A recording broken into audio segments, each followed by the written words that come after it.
Hello, it's me, Christine. Welcome to my little crime corner. We have had several cases where I feel there's been a miscarriage of justice, in particular, cases where the family does not get answers. Our case today has been dragged out by the courts, but seemingly has the possibility to come to a resolution. Let's get into it. On November 14th, 1974, Bill and Faye Grinstead welcomed a daughter named Tara. A few years later, the couple welcomed another daughter named Anita. The family lived in Hawkinsville, Georgia, which was a small town in central Georgia with just over 4,000 people. This small town atmosphere appealed to a lot of young parents who wanted to raise their families here, and Hawkinsville seemed like the perfect place. As Tara got older, she began competing in beauty pageants, winning Miss Tifton in 1999, and then going on to compete in the Miss Georgia pageant. She really enjoyed competing in pageants and did very well in almost every one she entered, and was able to use the money she won from competing to put towards her college fund.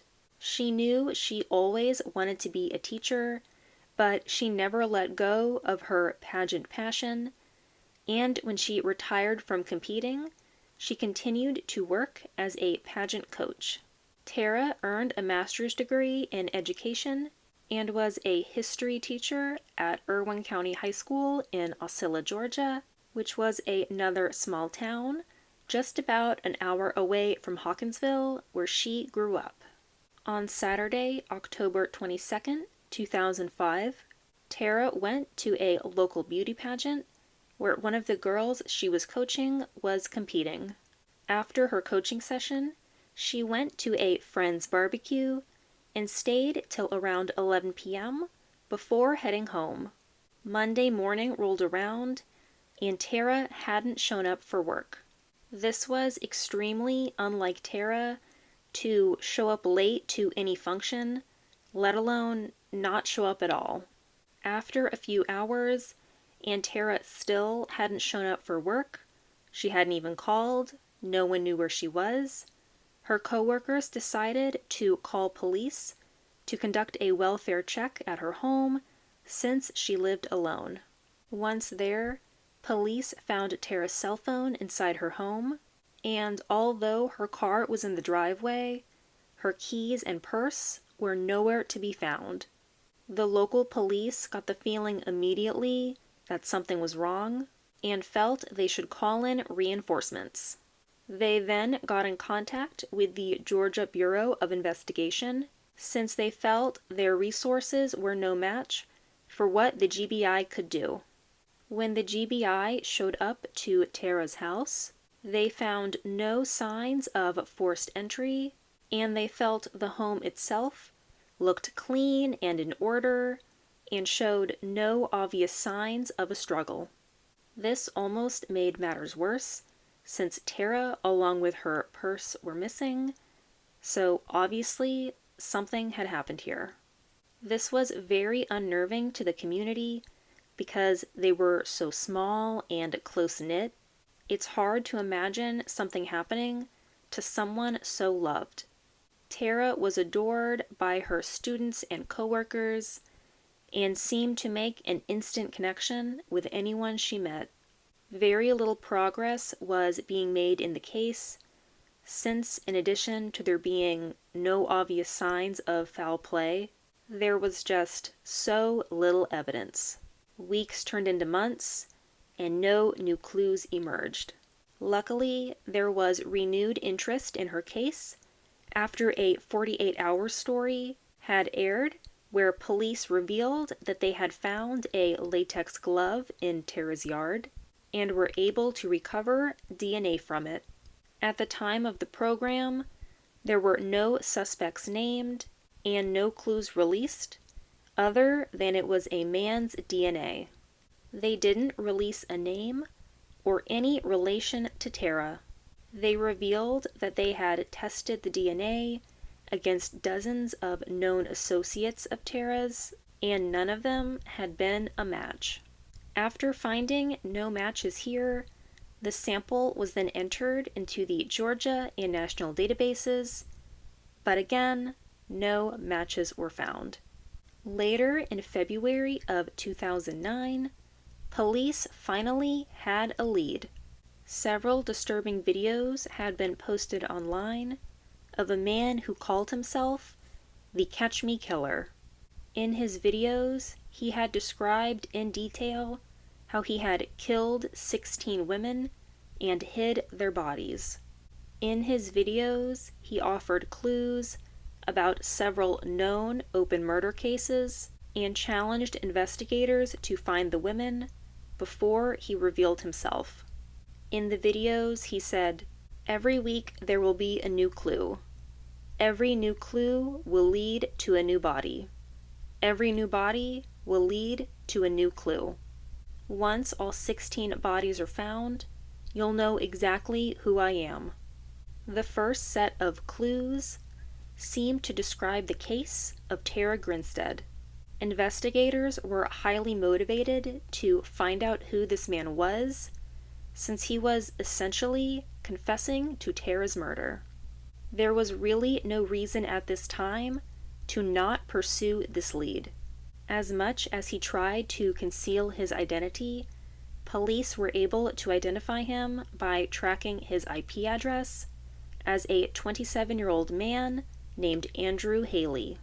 Investigators had determined that he was just an attention seeker, and this was all just a hoax. He then went on trial in Gainesville, Georgia, in May of 2010 for making false statements and tampering with evidence after the GBI had identified him as the creator of the videos and having been the sole person responsible for orchestrating this hoax. John Bankhead of the GBI had said there was nothing to indicate that he was involved in any of these murders. It was stated during his trial that he was just trying to get as many hits on his website as he could. This was all just a game to him. Just disgusting. As time went on, there were fewer and fewer developments, but investigators never considered this case as having gone cold.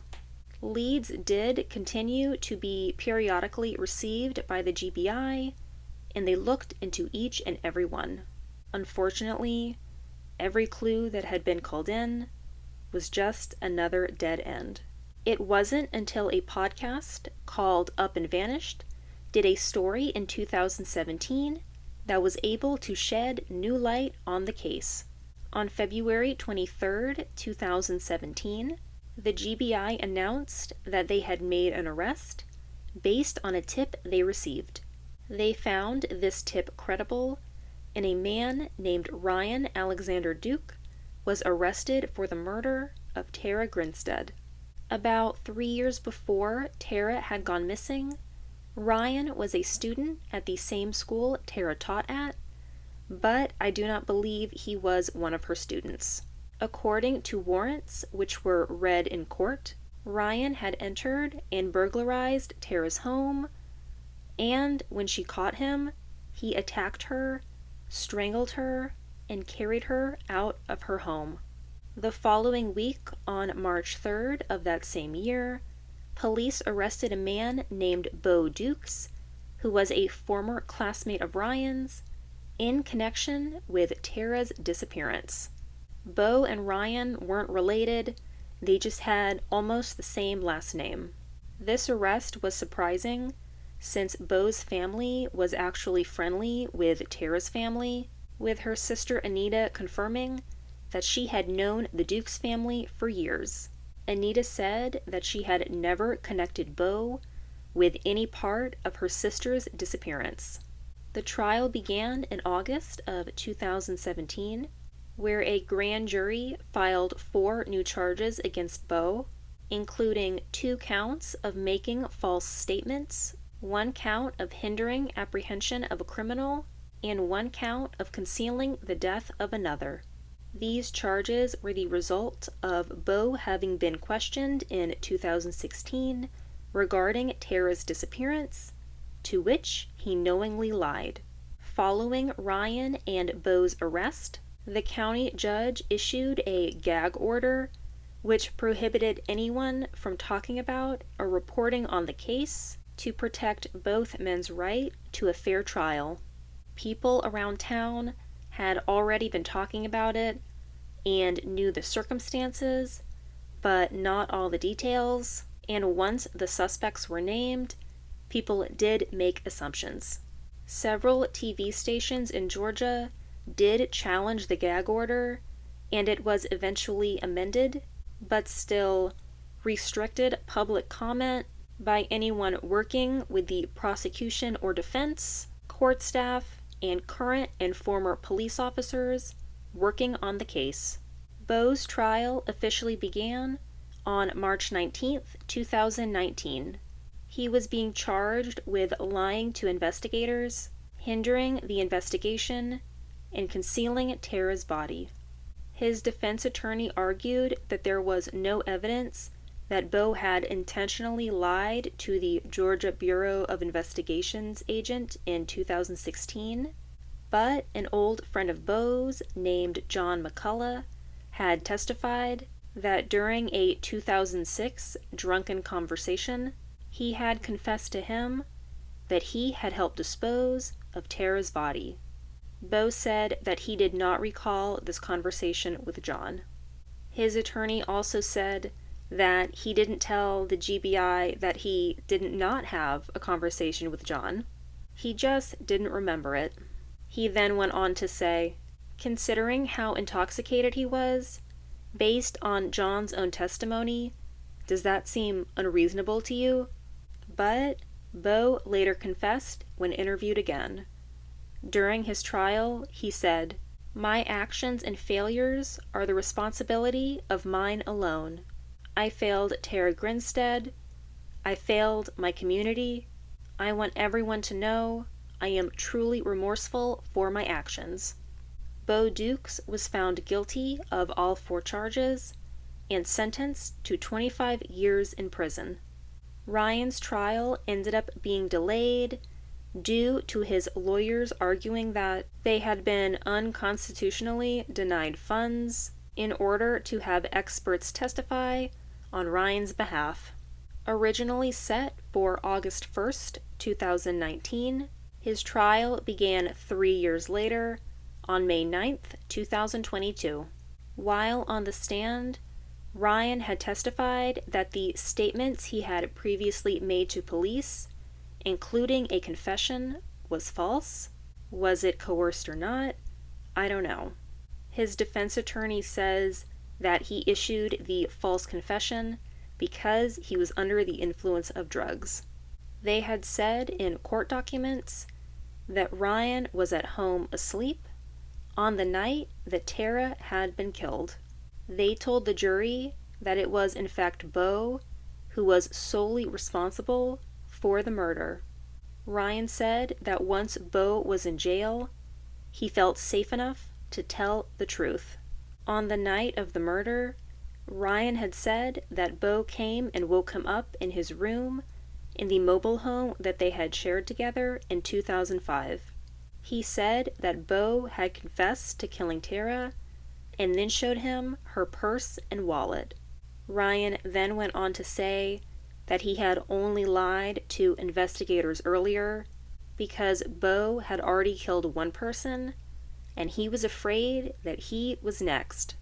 He then recalled how Bo had taken him to a pecan orchard, which was owned by Bo's uncle in Ben Hill County, where he showed him Tara's body, which was lying in a tall patch of grass. While there, the 2 men proceeded to burn her body to the point where it was unrecognizable. After 2 days, it looked like it was all ash. Investigators were able to recover bone fragments, which prosecution experts had confirmed at the trial were consistent with one adult. However, the DNA analysis was inconclusive.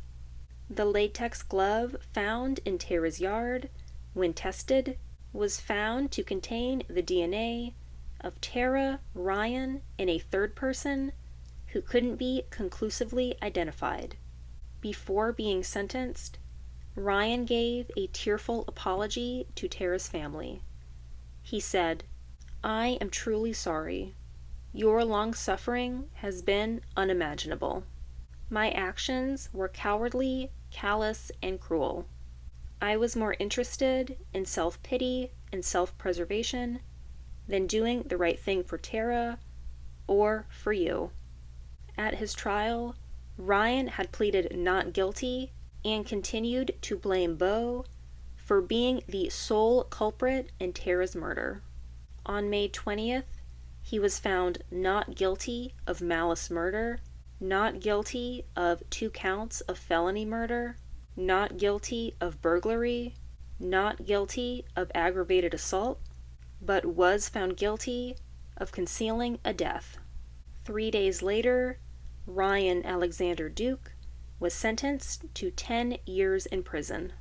After spending several years in prison, Bo is still facing charges in connection with Tara's death. Bo had repeatedly asked a judge to throw the remaining charges out. The latest motion he filed in 2022 with his attorneys, arguing that the statute of limitations had passed and that the charge would amount to double jeopardy. Remember, he was tried for Tara's murder and found not guilty of the act. Because of the conclusion of his first trial, he is not able to be tried for the same crime twice. Both defense teams for Ryan and Bo are fighting to get the remaining charges against both men dismissed. Soon after these new charges came out, following Ryan's conviction and acquittal in May 2022, Bo's attorney filed yet another motion claiming the previous charges had run out of the statute of limitations. Just under 2 weeks after Ryan's acquittal of Tara's murder, he was indicted on 6 additional charges.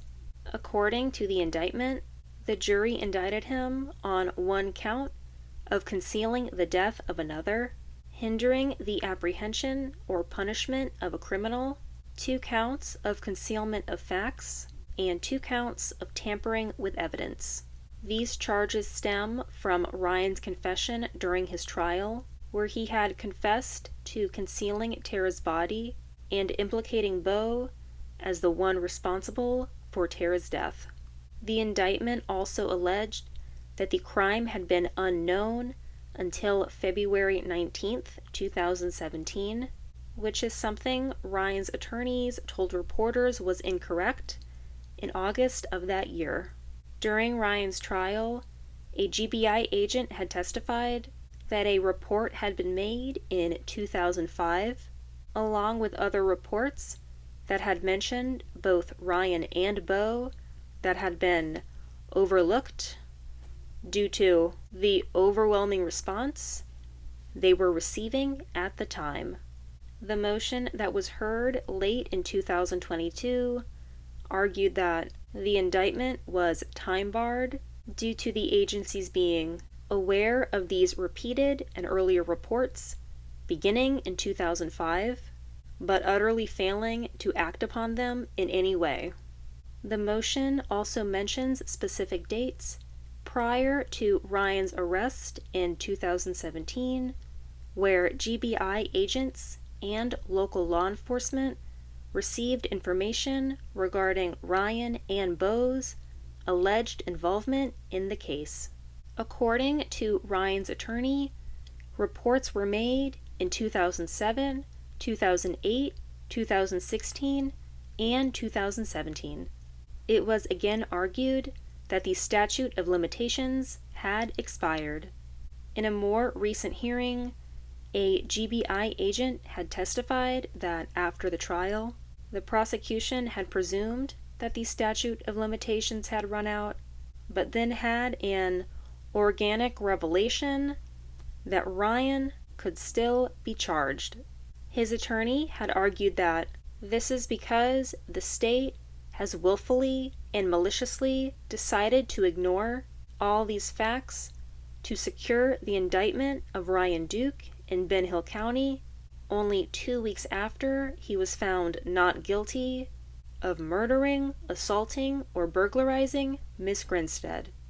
He then went on to say, "The state ignored these inconvenient facts in its indictment because they demonstrate unequivocally that the latest charges against Ryan Duke here are time-barred under the applicable 4-year statute of limitations." Other motions were heard, including the dismissal of charges against Bo Dukes in the case and to recuse the current district attorney. So far, 2 GBI agents had been called to the stand, and many more witnesses were expected to testify on the defense's behalf. At that time, Ryan had been sentenced to 10 years, which was the maximum penalty, and he got credit for time served. In June 2023, he had a parole hearing, but was denied. He is currently incarcerated at Johnson State Prison in Wrightsville, Georgia, and has an expected release date of February 2027. However, if these new charges are not dismissed, if convicted, he will be facing additional time. Bo is currently serving his sentence at Central State Prison in Macon, Georgia. He has a possible release date set for March 2044. He is also facing several charges in separate cases, including 2 counts of aggravated sodomy, 2 counts of kidnapping, 2 counts of assault with a deadly weapon, 4 counts of possession of a firearm during commission of a felony, and possession of a firearm by a convicted felon. The charges he was facing in connection with Tara's death have not been dismissed as of right now, but even if they were, if convicted of these other charges, Bo will most likely spend the rest of his life behind bars. All this, and still no justice for Tara's family. It just seemed like a back-and-forth blame game between these 2 men, and no real resolution. This case does still have the possibility of coming to a resolution based on the potential ongoing charges, so I'm hoping that someday I'll be able to provide you with an update and Tara's family is able to get some closure.